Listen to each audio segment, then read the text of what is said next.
The good Lord knows how much we can bear.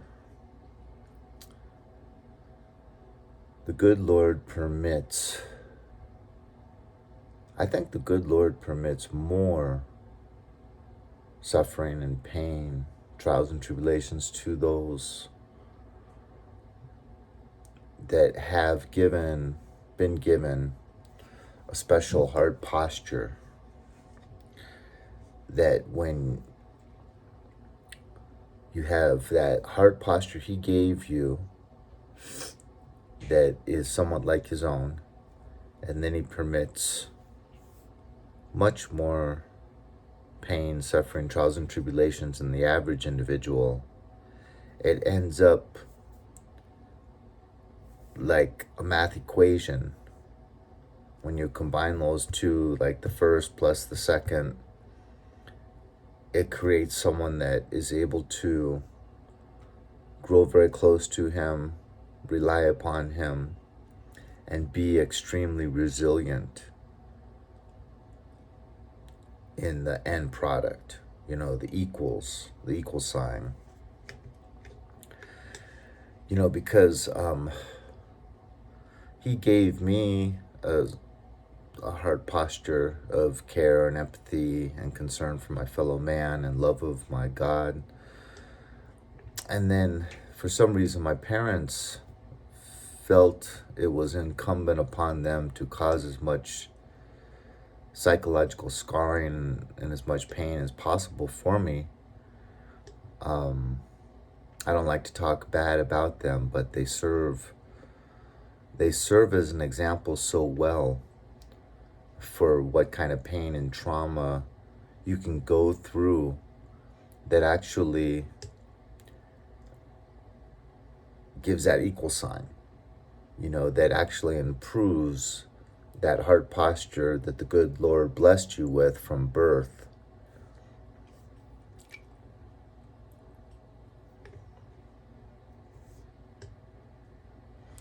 I made a video yesterday morning where I ended up crying, and it's going over some of the trials and tribulations I experienced as a little 8-year-old, and I can't decide if I'm going to upload it because, man, talk about vulnerability. But, we have to really look upon some of our difficulties that we've experienced in the past as a blessing. Because what it really is, when you come right down to it, if you're a believer and you've been given a certain heart posture from the beginning, is it's an invitation to suffer with him and to come into a new existence. He says he will make your heart new. Then he makes all things new. So it's like allowing him to shape you with some sharp metal instruments. It's not going to be pleasant, but it's that equal sign. It's the end result that he wants to get you to, and that we have to look upon it as that, because he's doing wonderful things. And it's actually through even humiliation and even through things that psychologically you might not ever get over. A good example is betrayal trauma. I mean, betrayal trauma is something that can leave such an indelible mark and such a big psychological wound that it's almost visible to the naked eye. But it gives you closeness to the Lord. And I can't claim to completely understand it. All I know is that when we look at the 11 apostles, minus one with Judas, when we look at the 11 apostles, think about how tough it was to have the man they love so much, perfect man, perfect God, be crucified. And then to have him taken again a second time. So they lost him once. Think about how weird it would be to see one of your really close loved ones, a father, a child, a wife, husband, die, and then have them come back 3 days later. Much less with the wounds, that they had experienced during their death. But then to be taken again. So they went through a lot, and they were starting to get martyred. Stephen, the first martyr, was, martyred before Paul even became a disciple, or he referred to himself as an apostle. So they were being martyred while the 11 were still alive.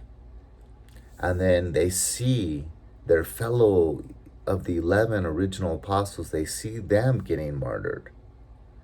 And they have to continue in spreading the good news. Think about how scary that would have been. I have a lot of people that have been gang stalked that watch my videos. And for lack of a better word, it's a little bit scary at times. But it's nothing compared to continuing the job that the Lord gave you himself, even while the original 11 are slowly being martyred, killed off. But you have to continue. Because as Paul says, and they all knew, we have to continue to the end, no matter what the consequences are. So, not to make it all about gang stalking, but it is a blessing. It's an invitation. And if this has been allowed and permitted to transpire in your life, the Lord has an extremely high opinion of you. He has an extremely high opinion of your grit. You remember that old John Wayne movie? Grit. And that's what he had in bucket loads, boat loads. And he thinks that you're the kind of person that's not going to wither and shrink. He has the opinion of you that he had of those 11 original apostles that were able to continue spreading the word even while they were slowly getting killed off one by one. Isn't that what it's all about? Rising to the calling, rising to the occasion, no matter the consequences, no matter the cost.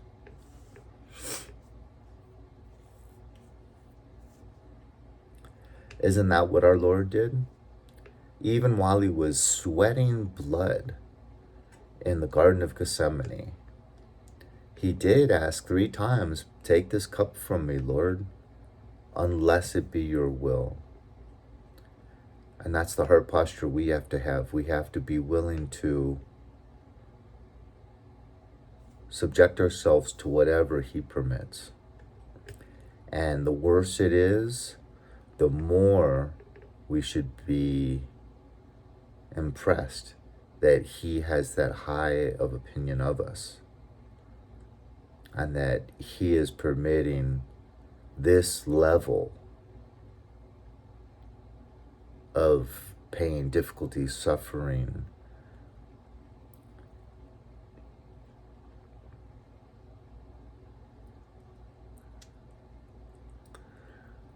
So let it all be considered glory for his name, all glory to the Most High. Because when people see us humiliated, gang stalked, publicly shamed, all kinds of trials and tribulations. And yet all we do is become holier from it and want to scream his name from the rooftops more. They're like, it's counterintuitive to a secular mind. And it just confuses the heck out of them because they think they're going to be able to shut you up. They think they're going to be able to get you to denounce the Lord and churn. It's like Jesus wants us to churn from our evil ways, but the world wants us to churn from the Lord, especially these people that are gang stalking. And so when they see you already churned from the evil ways and they're gang stalking you, and now you actually lean more into that relationship and you get on your knees and you put your hands up in the air and you start praising him. It's totally mind-boggling to these people. And you can actually convert some of these people. Isn't that basically what happened to Paul? He saw Christians being martyred. He was involved in it and partially responsible. He would pull these Christians from their household. And yet he turned full circle. Yes, it was mainly the light on the road to Damascus. Why are you treating me this way? Jesus says to him. But he also saw how these Christians died. And that is so powerful. And throughout history, you've had Roman emperors that said, kill this Christian because they wouldn't worship, our Roman deities. And then the leader, the emperor, ends up becoming a Christian when they see the strength and the fortitude that could only be from a supernatural, supreme being, creator of the universe. And so that's also some of the fruit that we can bear by suffering well. So we want to pick up our cross and carry it well. I think I'll wrap it up there. Thank you for spending this time here with me and trying to understand what is completely counterintuitive and completely opposite of the ways of the world. God bless you.